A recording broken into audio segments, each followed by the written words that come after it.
தலித்துகளுக்கு எதிராக வன்முறைகள் நடக்குது.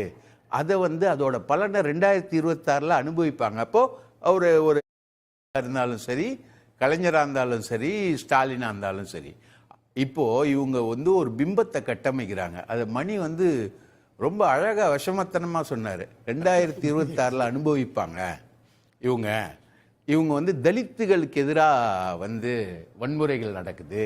அதை அதோட பலனை 2026 அனுபவிப்பாங்க. அப்போ அவர் ஒரு நரேட்டிவ் செட் பண்றாரு அவர் மணி சார். நான் கேட்குறேன், ஆற்காடு சுரேஷ் யார் சார்? தலித்து. பாம் சரவணன் யார் சார்? தலித்து. இவங்க 2 பேரும், பாம் சரவணன் இருக்கிற கட்சியும் ஆற்காடு சுரேஷோட காதலி அஞ்சலை இருக்கிற கட்சியும் பிஜேபி. 120 ரவுடிகள், அதுல 35 ரவுடிகள் ஏ கிளாஸ் ரவுடிகள். அவங்க இருக்கிற கட்சி பிஜேபி.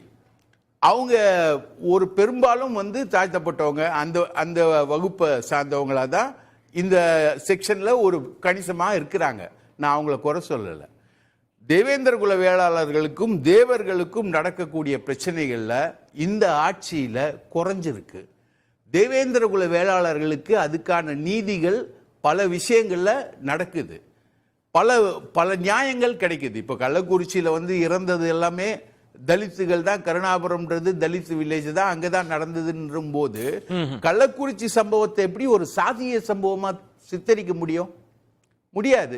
அது எல்லாம் மரக்காணத்துல, கள்ளக்குறிச்சியில, விழுப்புரத்துல பல இடங்கள்ல நடக்கும்போது பல சாதிகள் வரும். தமிழகம் என்பது இப்போ நீங்க பாத்தீங்கன்னா வட மாவட்டங்கள்ல, ஆம்ஸ்ட்ராங்கோட ஒரு பேச்சை கூட கேட்டேன், வட மாவட்டங்களில் 35% வன்னியர்கள் இருக்காங்க, 35% தலித்துகள் இருக்காங்க. 2 பேருக்கு இடையில ஒரு செயற்கையான ஒரு மோதலை உருவாக்கி, அது 2 பேருக்கு இடையில ஒரு மோதலா உருவாகுதுன்னு ஆம்ஸ்ட்ராங்கே பேசுறாரு ஒரு மேடையில். அந்த மாதிரி இந்த இஷ்யூவை இவங்க இவங்களால ஒன்றும் பண்ண முடியல. இவங்களுக்கு பலருக்கு பல மோட்டிவ் இருக்கு கவர்மெண்ட் மேல. பிரகாஷ், இப்ப நீங்க சொல்வது இத ஒரு சம்பவமா பாருங்க அப்படின்றீங்க. இது ஒரு அரசினுடைய தோல்வி அல்ல சார். ஒரு தலித்தை வெட்டுறான், ஒரு தலித்தை வெட்டுறான்.